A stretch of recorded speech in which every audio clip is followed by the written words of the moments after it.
Magandang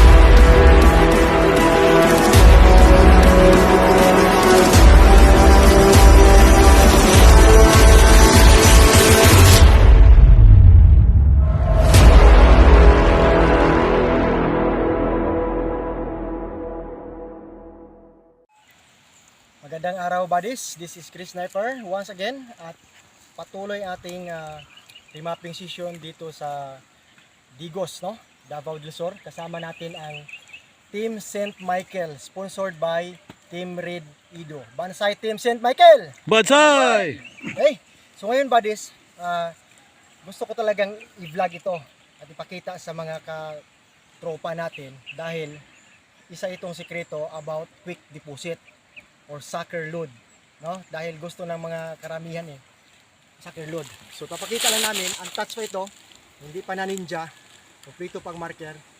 Saka sa likod namin, cleft na yan, pangpang na yan, sapa dyan. Okay, ito lang flat ground galing doon sa Japanese old road, daanan na hinati nila bundok. Okay, so ngayon kung makikita natin, sukatin natin ito, gano'ng kalaki ang bato. May haba siya na 5 feet sarado. Okay? Dito. Sa kabila. Yan. Dito lang. Taas naman niya, 3 feet sarado. So, 3 by 5 ang bato na to. Kung titingnan natin ang curvature niya, ang elemental emblem niya o formation ay metal element. Kung alisin nyo, yan, metal siya. Parang letter C, no? Or letter D. Sa iba pa half moon. Okay? Ano mapapansin natin dito? Dito kaagad. Diretso na tayo. May tamago marker. Yan. Tamago na talagang ginagawang sudlanan, no? Itlog ang forma. Tamago means itlog body sa egg marker yan. Na may sukat na 4 inches. Ayan. Okay?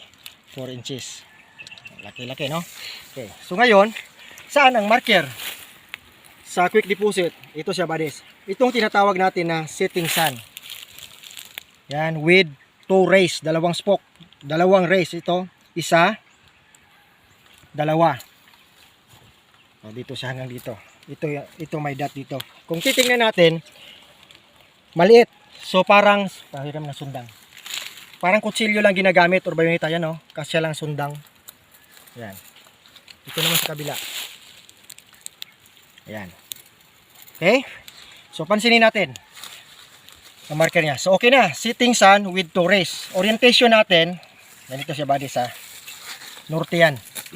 Norte doon, south dito. Ibig sabihin, water element. Makapasok dito ang tubig. Kapag mag-ulan, dito siya papasok, no? Ang tubig. Okay. So, siyempre, ang east dito sa east side. Yan. East, west, north, south. Okay. Norte, south, east, west. Dito sa northwest niya, yan, mayroon siyang marker na jewelry sign. Ito ba, dalawa. May kapariya siya dito sa ilalim. Yan. Yan. Kita nyo parang 8. Parang Buddha na lang maliit. 8 yan, 8. 8. Yan. Kasya, dalawang daliri. Gold deposit.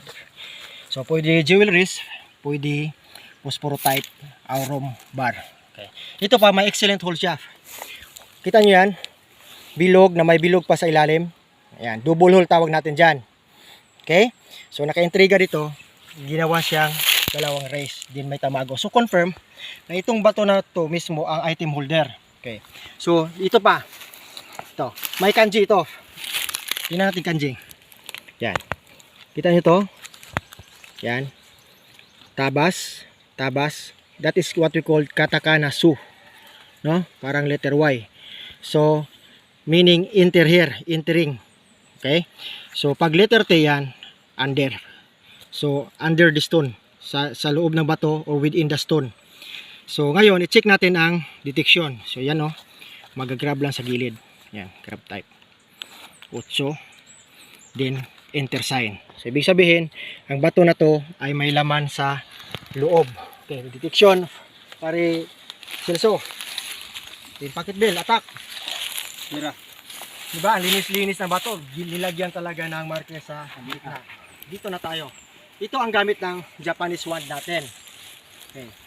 Kasi, hanap tayo ng gold, dapat gold ang ating bala sa ating detector. Okay. Yan lang talaga siya, diba?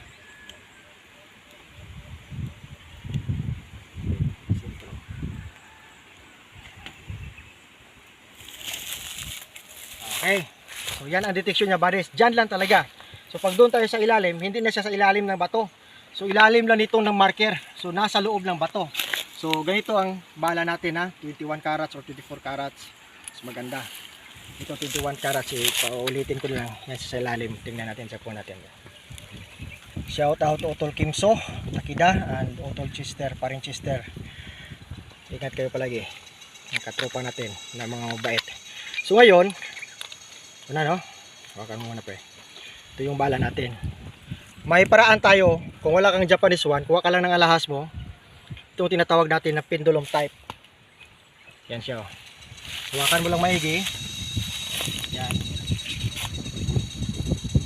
Iikot yan pag may item. Yan. Sabihin nyo, inikot. May talaga iikot yan. Yan. Yan ang loob pendulum. Okay, balik tayo dito sa labas. Papasok siya. Kasi gold, mag-attract din siya ng gold. Yan. Mag-attract ang mercury, ang gold pa kaya. Okay, so pag sa gitna na siya, buddies, ito pinapakita ko lang, isa to sa mga sekreto, ha. Kung wala kayong detector, kuha ka lang kayo ng gold, sing-sing man o kwentas. Ganun ang paggamit. Yan, mag-rotate na yan. So ang napakaganda lang sa wand, kasi mahawakan mo siya agad. Ito, pasok natin.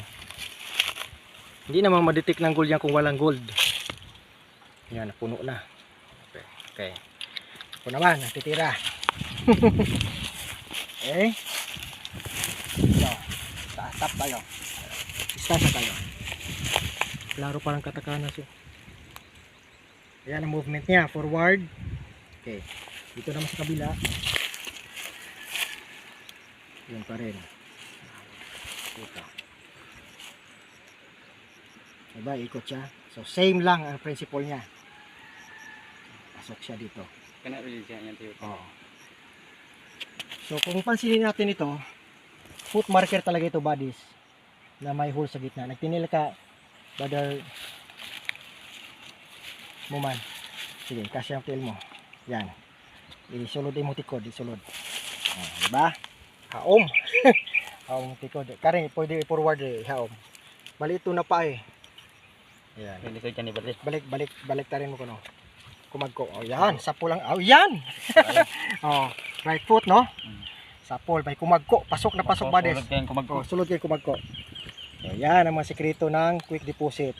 Paa na hindi travel kasi inapakan niya ang item. Saan ang item? Nasa ilalim. Kasi may hole siya. Yan. Then, jewelry marker, 8. Yan. Then katakana su or enter here. Then may excellent hole marker, double hole. Then may tamago pa rin dito.